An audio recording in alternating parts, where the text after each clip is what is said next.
Visão que eu quero trazer em relação à temática da integralidade da mulher, da ciência, da cultura e da sociedade, e a questão da espiritualidade, que é o foco, né, de viver. Quem eu sou? Eu sou Calafate Lorenzi Guilherme, eu nasci em Guaçara, Santa Catarina, aqui. Tenho hoje 68 anos, ou 69. Tenho uma longa trajetória de docência desde os 14 anos de idade, desde o ensino primário, né? Depois, aos 17 anos, fui fazer enfermagem. Segui a trajetória como enfermeira, além de enfermagem, eu fiz Belas Artes, licenciado em desenho plástico, bacharelado em artes decorativas. E essa é uma história de 7 anos de vida na Universidade Federal de Santa Maria, Rio Grande do Sul. De lá vim para cá em 76 para fazer mestrado e depois seguir um doutorado na área da enfermagem. E aqui eu já era professora lá, vim para cá, era professora enfermeira do Hospital Universitário. E aí eu, vindo para cá, eu fiz concurso, fiquei como professora também aqui. Então, eu tenho hoje 42, 43, nem sei quantos anos de docência nesta universidade e sempre envolvida com a questão de formar profissionais enfermeiros que cuidem da vida do ser humano.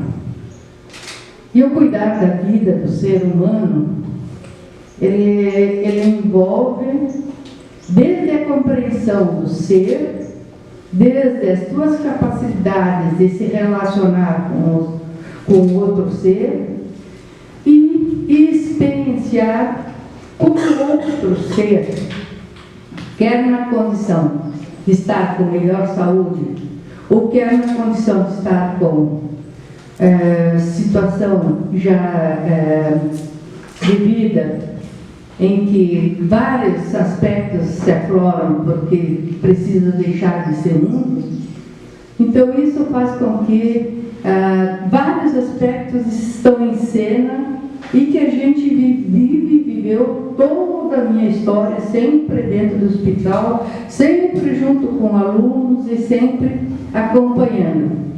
E o que é marcante, o que sempre foi marcante, desde o nascimento de um novo ser na sociedade, quem será ele, que futuro ele terá, que condições e que espaço ele estará vivendo, e aquelas pessoas que estão ou em cuidados paliativos, e que é sempre um cuidado muito difícil, e que uma série de valores pessoais precisam ser buscados para poder fazer esse cuidado, porque estar preparado para cuidar de alguém que está precisa deixar de ser mundo, e na maioria das vezes já tem consciência que vai deixar de ser mundo, não é um preparo muito fácil para a gente. Como também viver as situações de vida e morte. Tanto vida e morte para aqueles que se deparam com o limiar da vida por intercorrências que eles não estavam preparados, como aqueles em fase terminal decorrente de uma situação de não mais saúde. Claro que aqui eu vou fazer uma interface aqui com o padre William, que ele vive muito esse acompanhamento da pessoa no seu despedir desse mundo. Mas nós, enfermeiros, estamos aí 2, 3 dias já percebendo os sinais da pessoa que já está em fase de morte. Sinais são vários, né? Nós, na nossa prática da profissão, nós temos vários indicadores, desde o cheiro da morte, que talvez para alguns não parece que não tem muito sentido, mas apela para o fato de nós termos uma habilidade, eu não sei, eu pelo menos tenho uma habilidade muito grande, desenvolvi muita capacidade do olfato em relação a ver que tipo de doença uma pessoa tem, que tipo de bactérias tem, só pelo cheiro muitas vezes se identifica, mas o cheiro da morte, a expressão da morte, afilamento de nariz, uma série de indicadores que a gente já vai dando. E a gente já vai fazendo aquele cuidado que é de amparo e ao mesmo tempo trazer paz. Trazer paz, trazer o conforto que a pessoa precisa e muito mais disso. Conhecer um pouco a trajetória e oportunizar a ela que suas crenças, seus valores sejam atendidos nesse momento. Desde aquele que pede uma flor branca para ficar contemplando, e você precisa entender qual o significado de ficar contemplando uma camélia.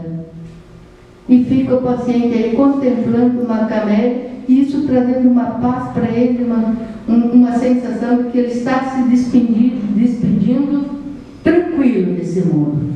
Como também outros que pedem, sei lá, ouviu uma voz de Cristo, ou outro que pede que alguém leia a Bíblia, ou outro que pede que precisa assinar alguns documentos, ou outro que está aí naquela fase da morte, que vem alguns interesseiros aí, principalmente, às vezes, os que têm mais poder que os que não têm, não aparecem, né? Então, eu tenho algumas premissas de que o pobre, ele sempre tem mais aconchego da família, na maioria das vezes, porque não tem os interesseiros aí ao redor.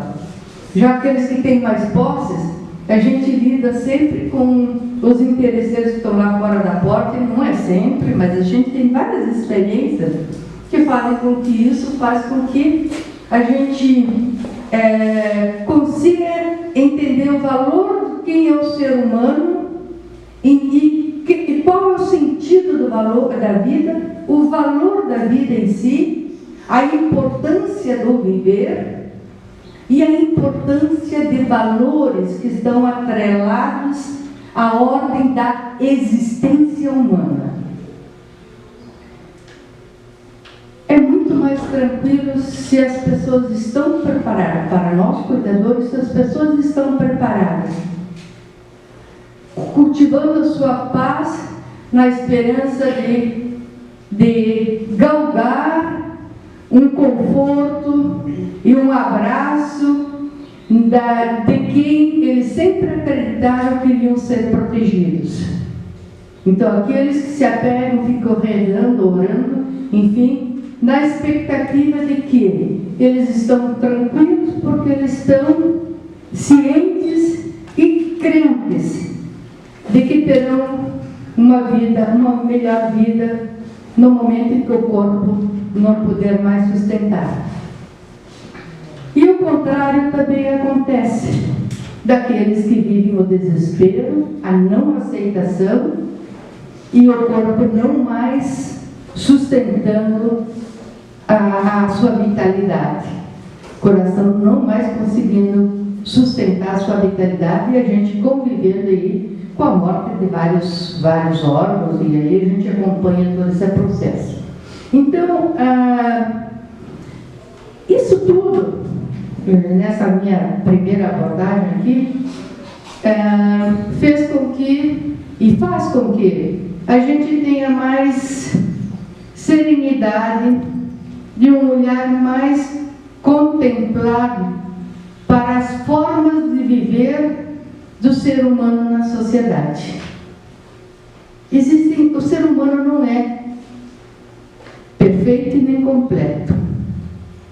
Nós vivemos um mundo, agora na pós-modernidade, de muitas contradições. E essas contradições, elas fazem com que nós precisamos ter um pé um pouco atrás e procurar se esforçar um pouco mais para compreender quem é esse outro ser. Porque ele é um ser que em alguns momentos tem muitas vontades e em outros momentos ele não tem mais essas vontades. Ele é um ser que tem possibilidade de estar trocando, mudando de desejos e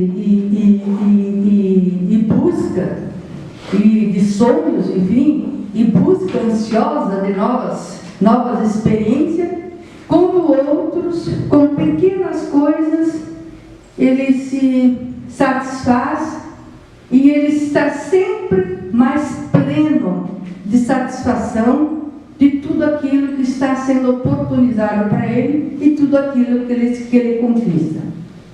Assim como um ser humano tem um limiar diferenciado entre do que significa a sensação de dor, alguns parecem estão lá gritando, sei lá, se berrando todo, que parece que a dor está sendo a coisa mais estrondosa do mundo. Outros conseguem ficar bem quietinhos, bem calados e talvez tendo uma dor muito maior do que aqueles que estão lá. Então, tudo isso a gente aprende na vida. Aprende que aqueles que são, muitas vezes, aqueles que são mais resignados, que aceitam mais a situação, ou enfim, que têm capacidade de suportar mais determinadas condições na vida,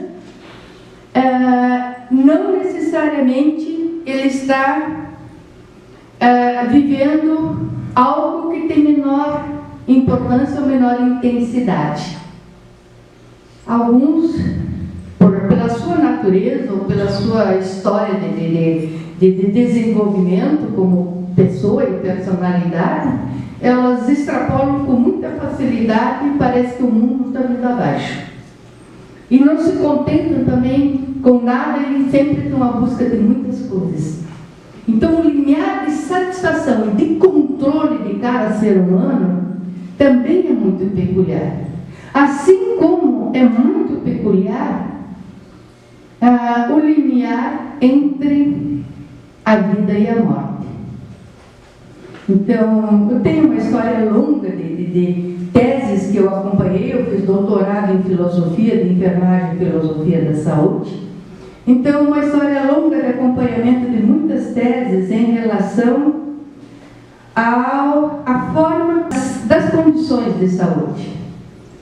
Uma delas é um exemplo, lidar com a pessoa que sofre um acidente e que o atendimento dos profissionais de saúde, de imediato, precisa logo identificar se ela está viva ou se ela está morta. Como identificar isso? A saúde, a ciência, nos traz muitos instrumentos, né? Desde o controle da pupila, uma série de dados aí, se o coração bate, não bate, enfim, uma série de indicadores. Mas isso só por si não é suficiente. E nós, profissionais, não podemos correr o risco de julgar que está morta e de repente ela está viva. Então, coisas dessa natureza, aí são teses e teses, como esse aqui foi com, esqueci o nome do doutor, que a gente trabalhou o limiar entre o estar vivo e o estar morto. Outras teses, uma tese muito interessante foi acompanhar 26 crianças com leucemia e que todas faleceram. Então, tanto para o doutorando, o aluno, o enfermeiro, que faz esse trabalho, que convive com essas crianças todas, com a família de todas essas crianças, acompanham até a morte de todas, né? Isso tudo traz muita experiência e traz muita compreensão, de final das contas. Por que será que alguns acham que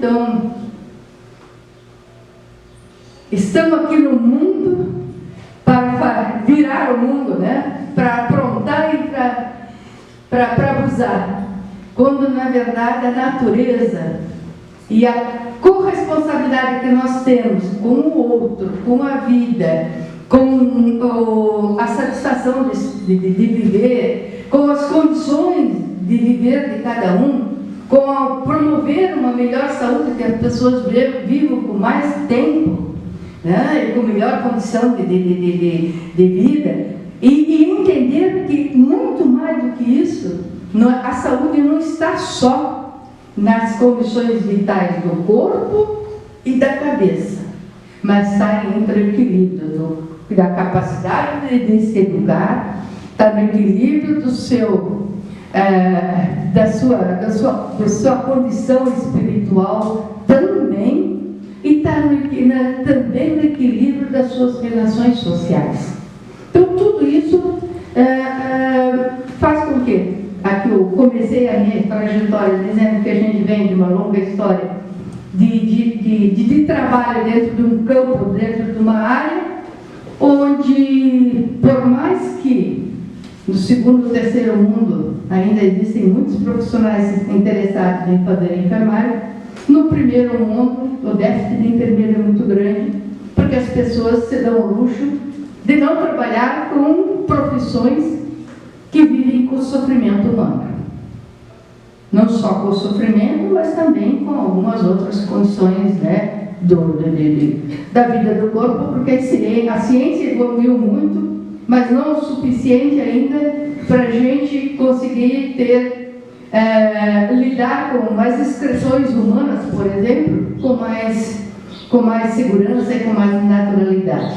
E assim, tem N histórias aqui que a gente pode contar a relação a esse aspecto de como a ciência evoluiu em relação a fazer com que o ser humano consiga conviver mais dentro de uma formação mais integral e, ao mesmo tempo, dentro de um sentido de viver que tenha mais coerência e que tenha mais, eu diria, mais compreensão de determinados valores que são importantes para cada um e que também propicie que cada um esteja aqui nesse mundo, não simplesmente para vegetar, mas que seja capaz de ser mais autônomo em relação ao que ele é como ser e o que ele pode ser como ser, né? Então, não adianta só o ter, mas a construção do ser, ela vai muito mais do que o ter. Estamos, então, vou entrar um pouco no contexto da sociedade. Nós somos uma sociedade extremamente consumista, uma sociedade que o ter supera tudo em relação ao ser, uma sociedade em que nós caminhamos para o mundo da contemporaneidade, onde se aflora as questões da complexidade da vida e a complexidade das relações. E essa complexidade das relações, ela envolve aspectos desde a dificuldade do ser humano de compreender o outro e fazer com que essas relações sejam mais amistosas. Então, nós temos muitos desafios pela frente. Eu gostaria de trazer apenas alguns pontos, assim, algumas palavras-chave. Nós vivemos numa sociedade em que o número de pessoas cresce, mas cada dia o ser humano se isola mais, se sente mais sozinho. E quando ele precisa atender às suas necessidades de afeto, de amor, de aconchego, muitas vezes o médico tem que prescrever que ele adote um cachorrinho para poder exercer o autocuidado. Porque na medida que tu cuida do cachorro, o cachorro também te cuida. E assim nós cultivamos o cuidado em si. O cuidado em si, ele é sempre a resposta do quanto você cuida de outro. E assim, nesse mundo que nós estamos vendo vazios ou grandes vácuos, por mais que os sistemas de informação propiciem que a gente conheça outras realidades, se dialogue com inúmeras pessoas, as palavras parecem que estão perdendo sentido. Elas deixam de ser de serem carregadas de afeto, de amor, de sensibilidade, de compaixão, enfim, de acolhimento, de tudo aquilo que o ser humano precisa. Então, estamos vivendo uma era que as pessoas, que a maior doença que está no mundo, ganhando espaço como doença número 1, é as doenças voltadas à saúde mental. E por que as doenças voltadas à saúde mental está sendo o grande boom da sociedade? Quando estão crescendo as pessoas, quando as tecnologias de relações entre pessoas e de diálogo estão favorecendo. Por que isso vem acontecendo? O que é que nós estamos perdendo nesse contexto? E aqui eu posso trazer dados e números. Praticamente todas as universidades do mundo estão preocupadíssimas com a questão do suicídio dentro da universidade. Suicídio não é só com aluno, não é só com professor, é com servidor também, enfim, com toda a comunidade. Por que o alto índice de suicídio hoje? Por que isso vem acontecendo? E eu ainda acrescentando que suicídio não dá dinheiro para advogado, suicídio não é, geralmente não dá, né? Não dá dinheiro, dá pouco dinheiro também para os interesses aí econômicos, aí, alguns medicamentos apenas. Não dá muito dinheiro também para o campo dos profissionais de saúde, porque é um atendimento longo, demorado e muito intenso. Uma consulta médica dentro do ambulatório da atenção básica de saúde, se for para uma pessoa que está com algum problema, transtorno mental, precisa no mínimo meia hora. E o que é padronizado aí são 10 minutos, né? Então, você sabe que e 90% dos casos, mais ou menos isso, dos casos que são atendidos na rede básica de saúde, nossas unidades básicas de saúde, são problemas que vêm afetados por causas de origem relacionais ou de conflitos, enfim, que tem a ver com a saúde mental. Então, a sociedade hoje, nós estamos vivendo grandes contrastes, onde o amor poderia ser muito mais intenso. O que é a gentileza, né? Ser gentil, né? Colocada, poderia ser muito mais intenso. A gratidão, o trabalho de sentir o calor do outro, no sentido da grande palavra aí, do acolhimento, de alguém também de te vigiar. E isso tudo, vigiar no bom sentido, né? De cuidar. Isso tudo dentro de um contexto onde a gente vê que, na realidade, as pessoas estão se sentindo cada vez mais sós. Então, por que a comunhão ela está mais distante do que a solidão? Cada vez sentindo mais solitário, sós, e enquanto nós deveríamos viver com mais comunhão, com mais união, com mais integração. Outro aspecto muito importante dentro do contexto da sociedade. Se o avanço tecnológico, o avanço econômico, o avanço no campo da produção, de novas oportunidades que trazem satisfação e prazer, está crescendo rapidamente da sociedade, por que não cresce avanços tecnológicos e oportunidades para as pessoas terem mais paz e mais prazer e mais sentido do seu viver? Ou seja, por que nós somos, por um lado, tão explorados e, ao mesmo tempo, nós estamos sentindo vazio de não ser aproveitados nas nossas potencialidades e nos nossos valores? Outros aspectos. Se nós estamos numa sociedade globalizada, por que estamos centrados na construção de melhor civilidade humana, por que a barbárie parece que está mais intensa? Será que é mesmo, que acontece realmente porque agora se tem mais oportunidade de se divulgar os meios de comunicação? Eu não sei não.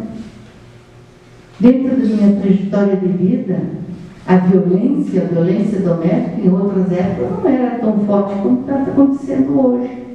A violência com a mulher parece que não era tão forte. Esse estudo ainda precisa ser comprovado. Será que em outras épocas, quando o homem era mais rude, mais bruto, ou tinha menos,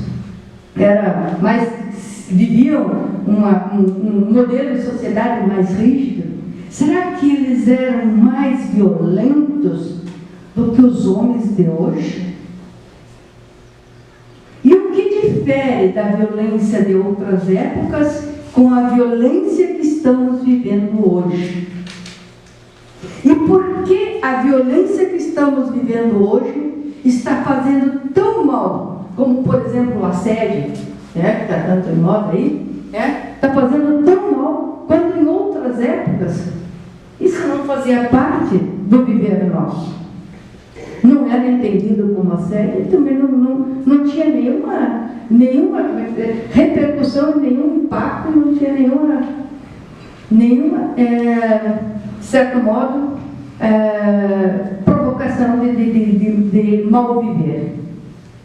Então, o que está acontecendo na nossa sociedade contemporânea? E aqui ainda eu gostaria não posso deixar de colocar alguns pontos que são importantíssimos. Não faz muito tempo que conheci um pouco a vida de quem vive na China, enfim, daquele outro mundo, o mundo do outro lado. Que afinal das contas, que o mundo ele vai se completar melhor quando a gente puder se aproximar e integrar as diferentes filosofias de vida. Então, conhecendo um pouco a filosofia de vida de outros e cultura de outros continentes, nós vamos ver histórias muito interessantes. E aqui a professora apontou Zelig, né? Nos Estados Unidos também visitei, tive a oportunidade de estar, né? São em culturas mais rígidas ou que tem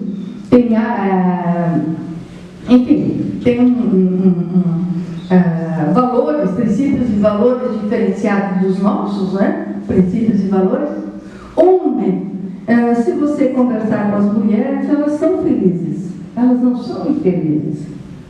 Elas têm paz, estão bem realizadas, estão felizes. E vivem uma outra cultura, uma outra realidade de relação entre homem e mulher diferenciada. E assim a gente vê em outras culturas. E por que para nós, o modo que nós estamos vivendo é um modo que muitas vezes traz muito atrito e traz infelicidade?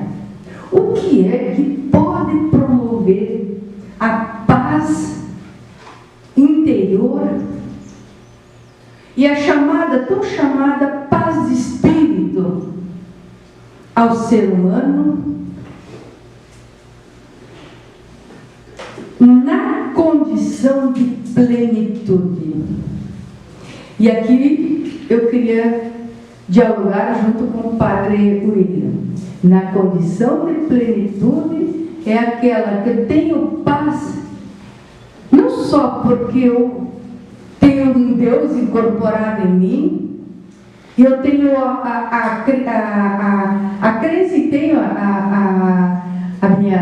o meu modo de viver, em que eu sempre sou iluminada por forças que fazem com que eu não me preocupe com as coisas ruins pela frente na vida.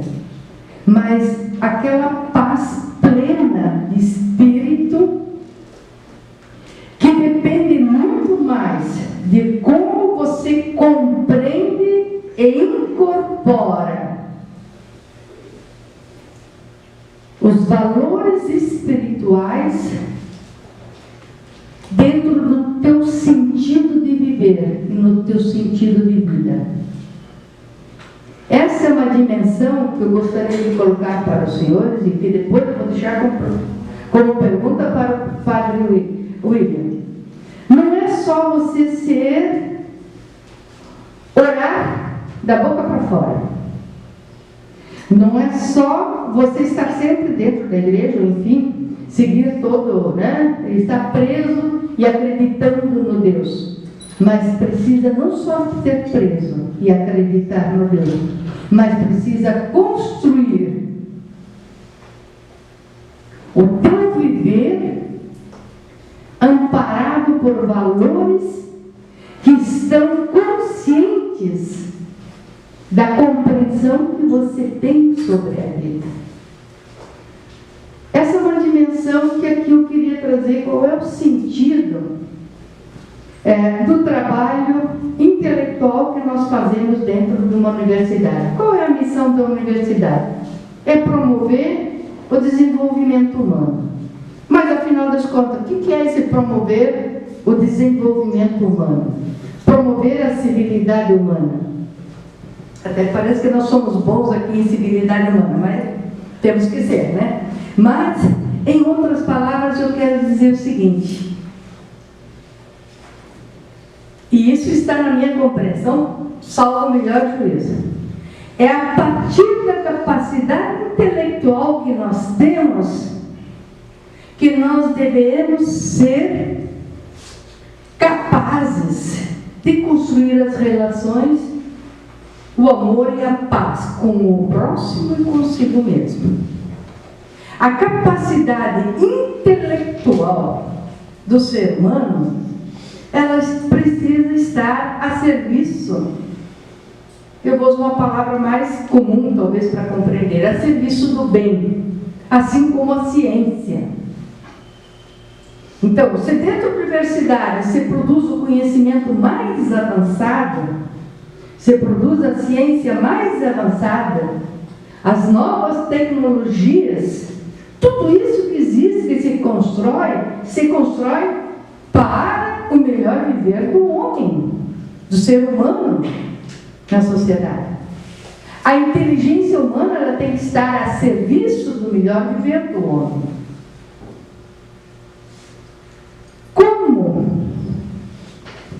Como se pode utilizar a capacidade intelectual de cada ser humano que está dentro, fazendo sua formação, ou trabalhando como pesquisador também, ou enfim, produzindo novas tecnologias, como se pode aproveitar, ou fazer com que o raciocínio crítico, deixa eu clínico que é para a saúde, o raciocínio crítico, como se pode fazer com que o imprint do nosso cérebro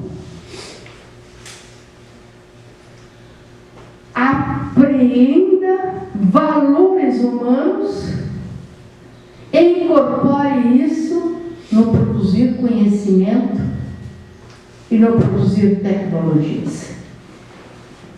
É isso tudo que nós temos que fazer dentro da universidade. E aí vem uma outra questão, que eu quero deixar um pouco dessa de lá, que senão eu falo até o dia todo, né? É uma outra questão, que é quem são essas pessoas que fazem, que constroem esse pensamento? Que tipo de cérebro tem essas pessoas? E o que complementa o modo de ver a realidade com o modo de construir o conhecimento para compreender essa diversidade de movimentos que tem no nosso dia a dia, entre pessoas, entre situações que acontecem.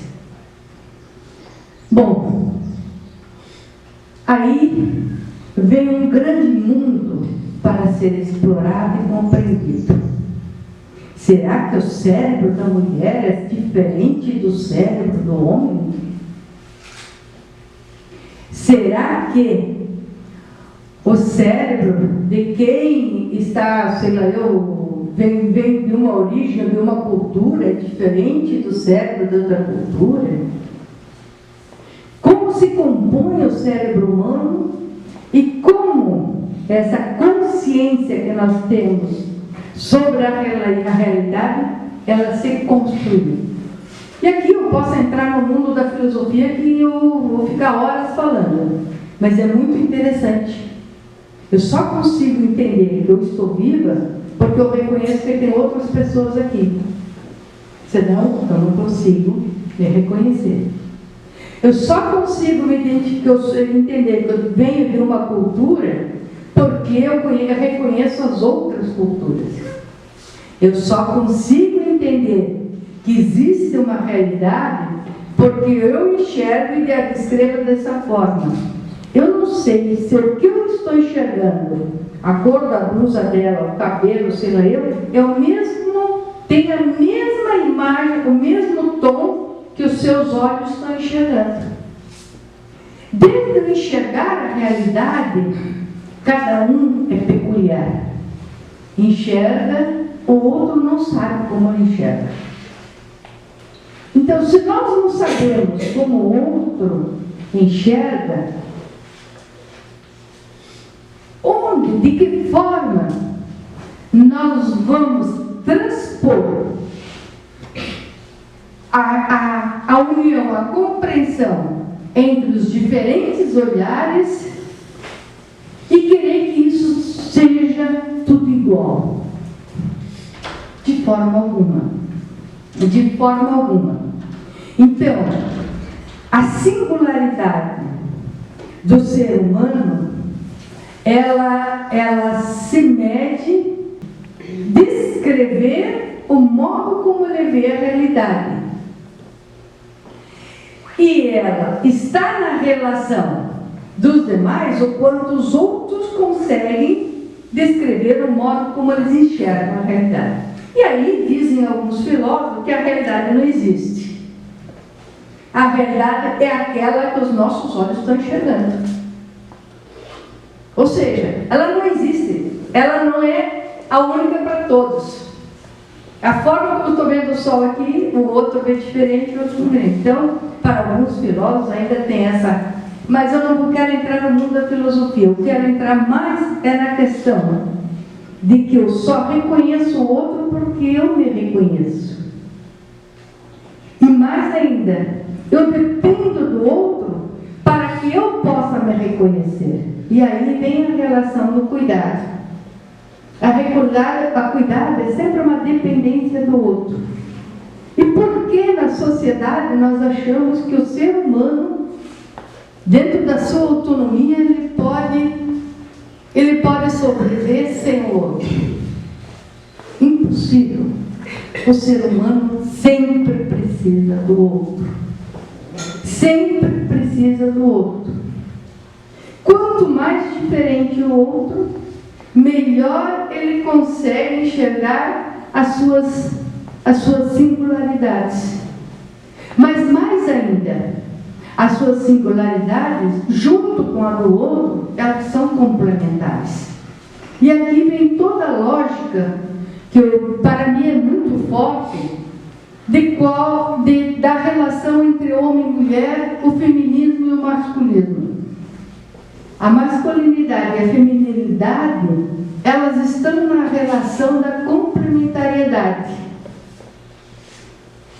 E essa relação de complementariedade, ela não pode ser trabalhada como coisas isoladas, dentro do contexto do mundo da inteligência e da compreensão do que é quem é ser humano na sociedade e da compreensão da nossa realidade.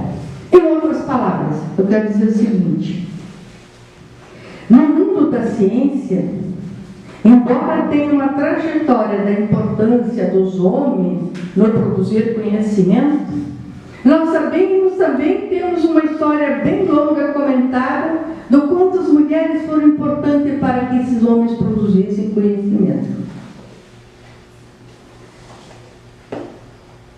Isso não significa que as mulheres eram infelizes ou que sua capacidade intelectual não era aproveitada.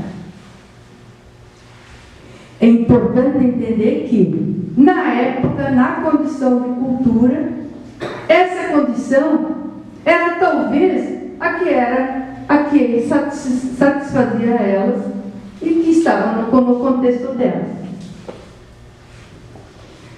Se for, eu vou colocar um discurso que eu faço sempre para os alunos em relação à atenção à pessoa que tem distúrbio mental.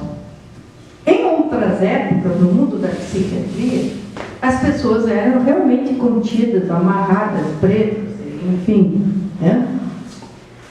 Se for olhar por algumas teorias de hoje, nós fomos todos assassinos, seja eu, qualquer coisa dessa natureza. Mas era a compreensão e era a prática e era o modo de aceitação da época em relação à conduta de como lidar com o ser humano. A pergunta que eu faço hoje: será que hoje, isolando como nós isolamos, o aluno que está aí já caminhando para o suicídio, que se isola, que ninguém se aproxima, qualquer relação dele, parece que ele é chato, que ele está enfim, não é agradável para os colegas, né? Eles acabam deixando o aluno, e de repente ele desaparece, não vem mais, ninguém nem sabe, e muitas vezes nem a família vem dizer que ele já se suicidou. Então, será que hoje, nas nossas relações entre pares, nós não estamos fazendo o mesmo? O mais importante nas relações com o outro é sempre procurar compreender o outro pelo olhar, pelo aconchego, por você estar sempre se disponibilizar a ouvi-lo ou simplesmente se disponibilizar a ficar calado ao lado dele.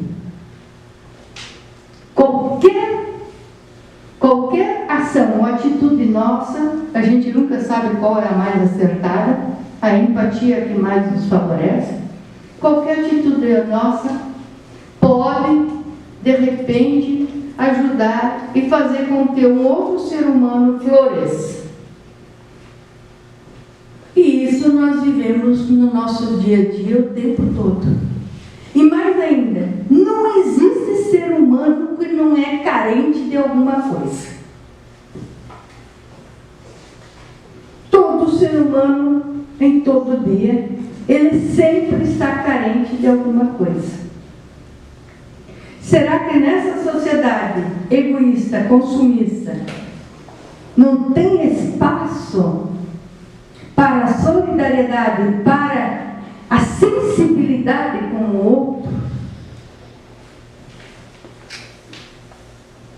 Será que nessa sociedade que se fala tanto em estética, não tem espaço para a gente colocar as sensações que a gente está sentindo em relação ao se aproximar de cada um? A sensação de paz vem para a gente, não tem dúvida. Se a gente ama uma pessoa de paz, a sensação de paz e não paz vem para a gente. Então, o ser humano, ele tem competências mil, como ser que tem capacidade intelectual, mas ao mesmo tempo tem força espiritual e tem potencial energético, se for falar em outras correntes aí, para poder sobreviver. Isso nós temos exemplo no dia a dia nosso, assim, muitos. Tanto é que o mundo da oncologia trabalha as questões dos valores no campo emocional, no campo intelectual, no campo espiritual, para poder associar com algo que alcance, que é um bicho que tem uma força própria, né? Então, tanto é que nós estamos vendo que nos vários campos de conhecimento algumas características, elas são próprias e advêm da forma como o ser humano consegue transpor e fazer com que a sua energia de vida aconteça. Vou colocar algumas outras situações que fazem parte do nosso dia a dia. Uma pessoa cardíaca, ela é uma pessoa altamente sensível. Não sei porquê, mas todos os pacientes cardíacos, eles são extremamente sensíveis. Outra coisa bem interessante, o homem é superior para muita coisa. Chega perto com uma seringa, com uma gotinha de sangue, ele desaba. Por que isso acontece? Tá? Então, eu sei que o meu tempo é curtinho aqui, já estou dando sinal, mas eu queria só ainda dizer o seguinte, que no contexto que nós estamos vivendo, da forma como evolui o mundo, nas diferentes forças que se organizam dentro da sociedade, na forma como elas se mobilizam, o espaço para o bem e para o mal está sempre presente. Tudo depende da grandeza e dos valores que as pessoas possuem. Mais ainda, importantíssimo reconhecer, hoje nós estamos construindo a longevidade. 120 anos vai ser já feijão com arroz para vocês aqui e para nós. Aqui a senhora está com 89, olha aquele osso daí imperfeita. Tá? Nós estamos vendo várias pessoas, muitas pessoas chegando a 100, 110, 120. Isso tudo porque o avanço da ciência e uma série de fatores também estão aqui mostrando que o modo como nós estamos vivendo, ele constrói sim a longevidade. Ele vem construindo a longevidade.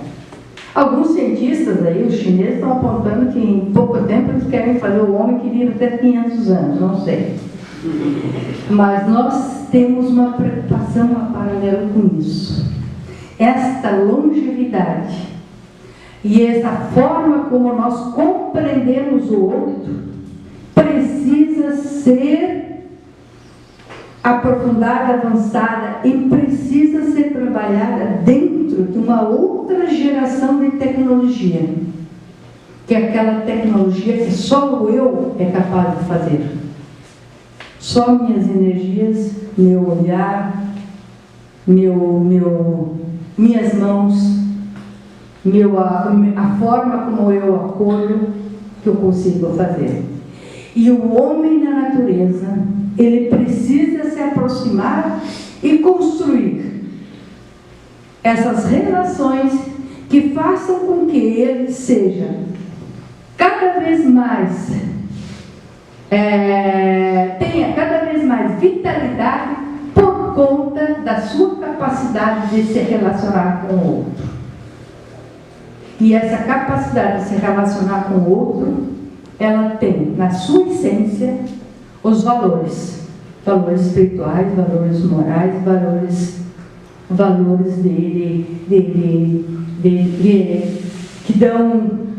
que tem relação com o modus operandi da sociedade. Então, eu finalizo, eu fiz uma fala muito curta aqui para o meu volume de vontade de falar, mas só dizendo para vocês que é uma oportunidade de estar com vocês. E aí eu fecho a minha trajetória. No começo eu disse quem eu era, né?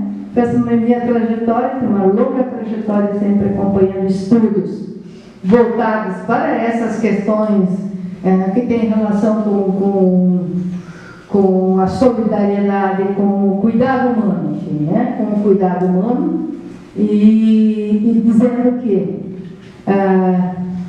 oxalá que a sociedade consiga investir na importância da paz no ser humano. Porque se ele busca paz, ele harmoniza todos os outros conflitos. Se ele quer paz, ninguém briga com ele. Essa é a minha compreensão. O mundo pode cair, eu quero paz, ninguém me abala. Tá? Então, eu acho que é por aí. Cada um nós temos que ser um agente que transporte a paz, e nós vamos evitar todos esses conflitos, de que um é melhor, que um é pior, que um é mais importante, o outro é menos importante. Ninguém é mais importante nesse mundo. Todo ser humano é importante, qualquer ser da natureza também é importante. E essa importância é que esses valores que são colocados e que discriminam, eles estão culminando para aumento da barbárie na sociedade. E nós temos que reverter esse processo. Nós temos que reverter, nós temos que construir civilidade. Civilidade se constrói com paz. E não adianta ter mais dinheiro, a gente vive com mais ou com menos, desde que tenha o mínimo e o alimento para comer, e assim é a vida. Não adianta ter grandes fortunas, também não adianta querer estar aqui e depender dos outros. Claro que tem situações específicas. Todo ser humano tem braços e pernas e capacidade intelectual para construir o mínimo para a sua vivência. Só que ele só constrói isso se ele consegue ter relações com o outro. O mendigo da rua, ele está abandonado, porque ele não consegue ter as relações com o outro. Ele precisa recompor essa capacidade de ser acolhido e de poder acolher outro. Então, assim por diante. Então, a construção da humanidade é um desafio para as universidades. Porque a universidade é para construir a civilidade humana, é para construir o desenvolvimento humano. Né? As tecnologias é para isso. É maravilhoso entrar no carro agora com calor, ligar o ar-condicionado. Mas ela está aí para isso. Mas ela não deve estar aí para a destruição e a ganância do outro. Certo? Eu acho que basicamente isso. Eu abro aí as perguntinhas, as curiosidades.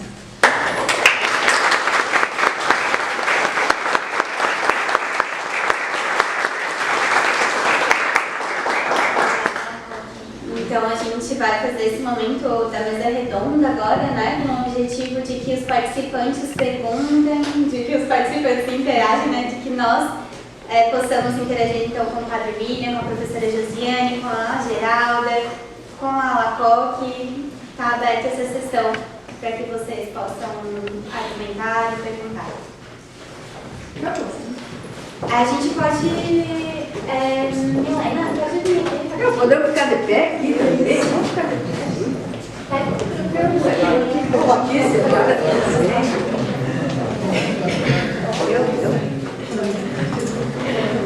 Alguém que queira perguntar?